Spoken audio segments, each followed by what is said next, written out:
شروع اللہ تبارک و تعالی کے نام سے جو بڑا مہربان نہایت رحم کرنے والا ہے۔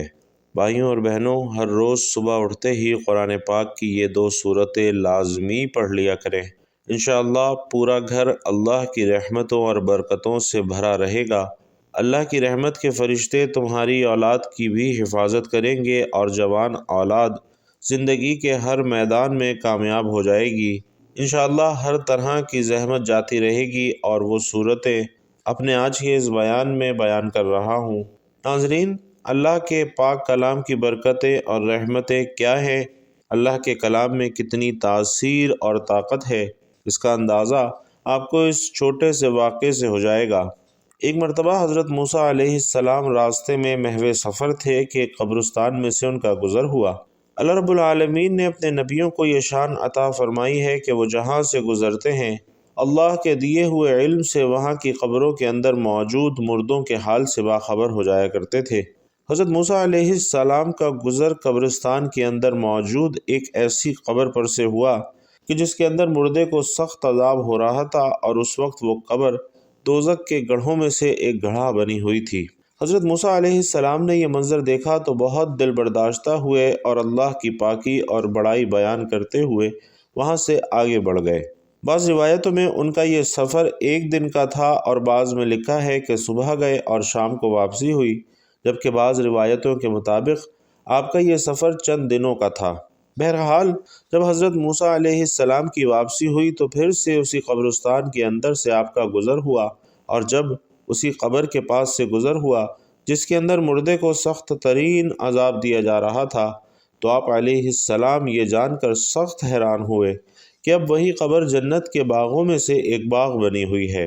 آپ علیہ السلام بہت حیران ہوئے اور اللہ کی عظمت، پاکی اور شان بیان فرمائی، اور اللہ کے سامنے عرض گزار ہوئے کہ اے اللہ، تیری شان نہایت ہی بلند و برتر ہے، تو ہر چیز پر قادر ہے، بے شک تو جسے چاہتا ہے عذاب دیتا ہے، جسے چاہتا ہے اسے بخش دینے پر قادر ہے۔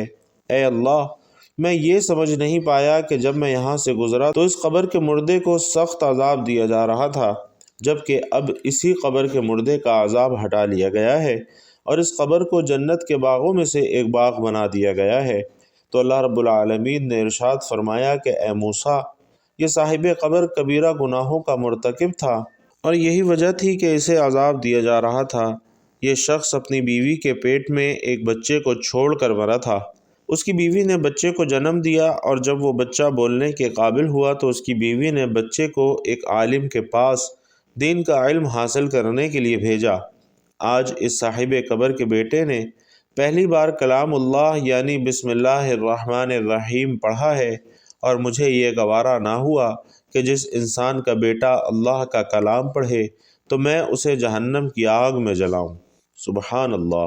بھائیوں اور بہنوں، نیک اولاد اپنے والدین کے لیے صدقہ جاریہ ہے، اور اپنی زندگی میں کی جانے والی نیکیوں کا ثواب ان کے مرحوم والدین کی بخشش کا ذریعہ بنتا رہے گا۔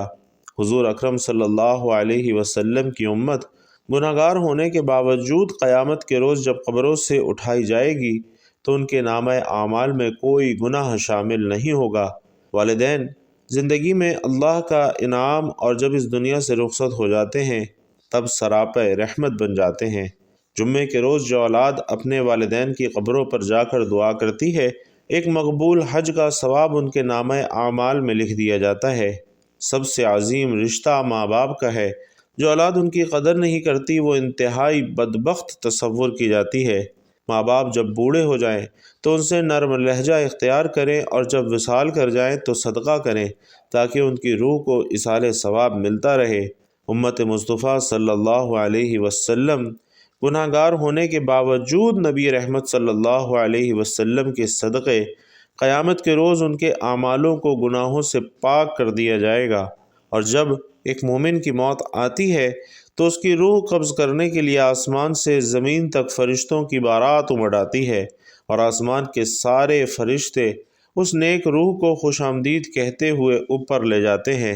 نیک اولاد اپنے ماں باپ کے لیے صدقہ جاریہ بن جاتی ہے، تو نیک ماں باپ بھی اولاد کے لیے اس دنیا میں بھی سب سے بڑی نعمت ہیں اور مرنے کے بعد بھی باعث رحمت ہوتے ہیں۔ جو ماں باپ گھروں میں ہر روز قرآن پاک کی تلاوت کرتے ہیں، نماز روزے کی پابندی کرتے ہیں اور اپنی اولاد کو بھی نیک اعمال کی تربیت دیتے ہیں تو ایسے ماں باپ اپنی اولاد کی دنیا اور آخرت سنوار دیتے ہیں۔ اس کی ایک بہت بڑی مثال قرآن پاک میں بھی بیان فرمائی گئی ہے۔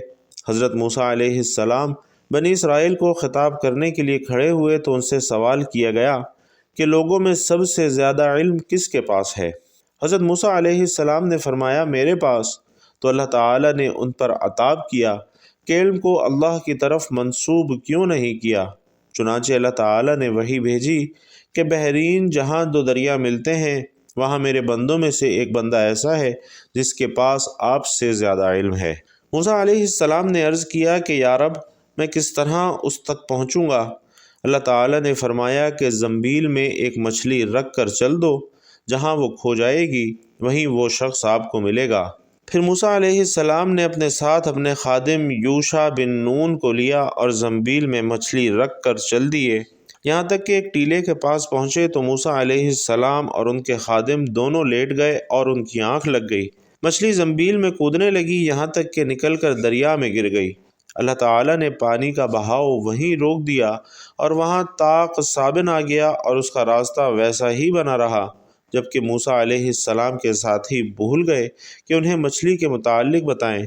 صبح ہوئی تو موسیٰ علیہ السلام نے اپنے ساتھی سے کھانا طلب کیا اور فرمایا کہ سفر میں ہمیں بہت تھکن ہوئی ہے۔ راوی کہتے ہیں کہ موسیٰ علیہ السلام اسی وقت تھکے جب اس جگہ سے تجاوز کیا جس کے متعلق حکم دیا گیا تھا کہ ان کے ساتھی نے کہا دیکھیے جب ہم ٹیلے پر ٹھہرے تو میں مچھلی بھول گیا تھا اور یقیناً یہ شیطان ہی کا کام ہے کہ مجھے بھلا دیا کہ میں آپ سے اس کا تذکرہ کروں کہ اس نے عجیب طریقے سے دریا کا راستہ اختیار کیا۔ موسیٰ علیہ السلام فرمانے لگے وہی جگہ ہم تلاش کر رہے تھے۔ وہ دونوں اپنے قدموں کے نشانات پر چلتے چلتے چٹان کے پاس پہنچے تو ایک آدمی کو دیکھا کہ وہ چادر سے اپنے آپ کو ڈھانکے ہوئے ہے۔ حضرت موسیٰ علیہ السلام نے انہیں سلام کیا۔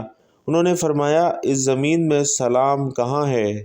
موسیٰ علیہ السلام نے فرمایا میں زمین میں موسیٰ ہوں۔ انہوں نے پوچھا کہ بنی اسرائیل کا موسیٰ؟ آپ علیہ السلام نے فرمایا ہاں۔ ناظرین وہ حضرت خضر علیہ السلام تھے۔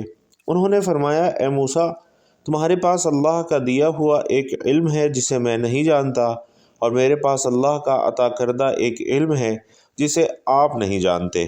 حضرت موسیٰ علیہ السلام نے فرمایا کہ کیا میں اس شرط پر آپ کے پیچھے چلوں؟ کیا میری رہنمائی فرماتے ہوئے مجھے وہ بات سکھائیں جو اللہ تعالیٰ نے آپ کو سکھائی ہے؟ حضرت خضر علیہ السلام نے فرمایا کہ آپ صبر نہیں کر سکیں گے اور اس چیز پر کیسے صبر کریں گے جس کا آپ کی عقل نے احاطہ ہی نہیں کیا؟ حضرت موسیٰ علیہ السلام نے فرمایا کہ عنقریب آپ مجھے صبر کرنے والا پائیں گے اور میں آپ کی حکم عدولی نہیں کروں گا۔ حضرت خضر نے فرمایا کہ اگر میری پیروی کرنا ہی چاہتے ہیں تو جب تک میں کوئی بات خود بیان نہ کروں آپ نہیں پوچھیں گے۔ حضرت موسیٰ علیہ السلام نے حامی بھر لی اور پھر حضرت موسیٰ علیہ السلام اور حضرت خضر علیہ السلام دونوں ساحل پر چل رہے تھے کہ ایک کشتی ان کے پاس سے گزری۔ انہوں نے کہا کہ ہمیں بھی سوار کر لو۔ انہوں نے خضر علیہ السلام کو پہچان لیا اور بغیر کرائے کے دونوں کو بٹھا لیا۔ حضرت خضر علیہ السلام نے اس کشتی کا تختہ اکھاڑ دیا۔ حضرت موسیٰ علیہ السلام بولے کہ آپ نے تو کشتی کو توڑ دیا تاکہ اس کشتی والے غرق ہو جائیں۔ آپ نے بڑا عجیب کام کیا ہے۔ حضرت خضر علیہ السلام نے فرمایا کہ اے موسیٰ کیا میں نے تمہیں نہیں کہا تھا کہ تم میرے ساتھ رہ کر صبر نہیں کر سکو گے؟ حضرت موسیٰ علیہ السلام نے کہا کہ جو بات میں بھول گیا ہوں آپ اس پر میرا مواخذہ نہ کریں اور مجھے تنگی میں نہ ڈالیں۔ پھر وہ کشتی پر سے اتر کر ابھی ساحل پر چل رہے تھے کہ ایک بچہ بچوں کے ساتھ کھیل رہا تھا۔ حضرت خضر علیہ السلام نے اس کا سر پکڑا اور اسے ہاتھ سے جھٹکا دے کر قتل کر دیا۔ موسیٰ علیہ السلام کہنے لگے کہ آپ نے ایک بے گناہ قتل کر دیا ہے، آپ نے بڑی بیجا حرکت کی ہے۔ وہ کہنے لگے کہ میں نے کہا تھا کہ آپ میرے ساتھ صبر نہیں کر سکتے۔ راوی کہتے ہیں کہ یہ بات پہلی بات سے زیادہ تعجب خیز تھی۔ موسیٰ علیہ السلام کہنے لگے کہ اگر اس کے بعد بھی میں آپ سے کسی چیز کے بارے میں سوال کروں تو آپ مجھے ساتھ نہ رکھیے گا، آپ میری طرف سے عذر کو پہنچ چکے ہیں۔ پھر وہ دونوں چلے یہاں تک کہ ایک بستی کے پاس سے گزرے اور ان سے کھانے کے لیے کچھ مانگا تو انہوں نے ان کی مہمانی کرنے سے انکار کر دیا۔ اتنے میں وہاں ایک دیوار ملی جو گرنے کے قریب تھی، تو حضرت خضر علیہ السلام نے اس دیوار کو سیدھا کھڑا کر دیا۔ موسیٰ علیہ السلام کہنے لگے کہ ہم ان لوگوں کے پاس آئے تو انہوں نے ہماری ضیافت تک نہیں کی اور ہمیں کھانا کھلانے سے بھی انکار کر دیا۔ اگر آپ چاہتے تو اس کام کی اجرت لے سکتے تھے۔ حضرت خضر علیہ السلام نے فرمایا کہ بس اب یہ وقت ہماری اور آپ کی جدائی کا ہے۔ میں آپ کو ان چیزوں کی حقیقت بتا دیتا ہوں جن پر آپ صبر نہیں کر سکے۔ کشتی تو ان مسکینوں کی تھی کہ جو سمندر میں مزدوری کرتے تھے، اور ان کے آگے ایک بادشاہ تھا جو ظلماً کشتیوں کو چھین لیتا تھا۔ تو میں نے چاہا کہ میں اس کشتی کو عیبدار کر دوں، تو جب کشتی چھیننے والا آیا تو اس نے کشتی کو عیبدار سمجھ کر چھوڑ دیا، اور وہ کشتی آگے بڑھ گئی، اور کشتی والوں نے ایک لکڑی لگا کر اسے درست کر لیا۔ اور وہ لڑکا جسے میں نے قتل کیا وہ فطرتاً کافر تھا۔ اس کے ماں باپ اس سے بڑا پیار کرتے تھے، تو جب وہ بڑا ہوتا تو وہ اپنے ماں باپ کو بھی سرکشی میں پھنسا دیتا۔ تو ہم نے چاہا کہ اللہ تعالیٰ ان کو اس لڑکے کے بدلے میں دوسرا لڑکا عطا فرما دے جو کہ اس سے بہتر ہو۔ اور وہ دیوار جسے میں نے درست کیا وہ 2 یتیم لڑکوں کی تھی جس کے نیچے خزانہ تھا۔ ان کے ماں باپ انتہائی نیک اور عبادت گزار تھے، تو اللہ نے ان پر فضل کیا، اور یہ اللہ ہی کی مرضی تھی کہ اللہ کے نیک بندوں کی اولاد کے خزانے کو ظالموں سے محفوظ رکھا جائے۔ ناظرین، نبی کریم صلی اللہ علیہ وسلم جب یہ واقعہ صحابہ کو سنا رہے تھے تو آپ نے فرمایا کہ ہماری چاہت تھی کہ موسیٰ علیہ السلام کچھ دیر اور صبر کرتے تاکہ ہمیں ان کی عجیب و غریب خبریں سننے کو ملتیں۔ اور پھر نبی کریم صلی اللہ علیہ وسلم نے فرمایا کہ موسیٰ نے پہلا سوال تو بھول کر کیا تھا۔ پھر ایک چڑیا آئی جس نے کشتی کے کنارے پر بیٹھ کر دریا میں اپنی چونچ ڈبوئی۔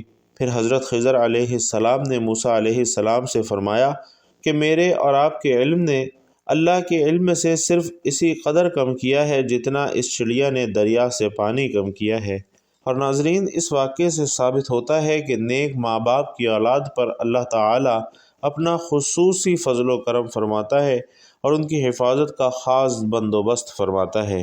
تو اولاد کی کامیابی دیکھنے کی خواہش ہر ماں باپ کو ہوتی ہے، اور ماں باپ اپنی اولاد کو کامیاب بنانے کے لیے اپنی پوری زندگی بھی قربان کر دیتے ہیں، لیکن بعض اوقات یہی اولاد ماں باپ کی شرمندگی کا سبب بن جاتی ہے۔ ناظرین، آج کے دور میں خاص طور سے جب ماں باپ اپنی اولاد سے کچھ کہتے ہیں تو اولاد ان کو یہ طعنہ ضرور دیتی ہے کہ آپ کو کیا معلوم، آج نیا دور ہے اور اس دور کے نئے تقاضے ہیں۔ ایسی اولاد جو اپنے ماں باپ کا کہا نہیں مانتی، یعنی ان کی نافرمانی کرتی ہے، تو پھر ماں باپ ایسی اولاد کو بعض اوقات بد دعا تو نہیں دیتے، لیکن اللہ کے رحم و کرم پر چھوڑ دیتے ہیں۔ اور پھر اللہ جب اپنا انصاف کرتا ہے تو انسان کی بنیاد تک ہل جاتی ہے۔ اللہ ایسے انسان کو زمانے میں ایسے رسوا کرتا ہے کہ وہ پلٹ کر پھر سے اپنے ماں باپ کے قدموں میں جا گرتا ہے۔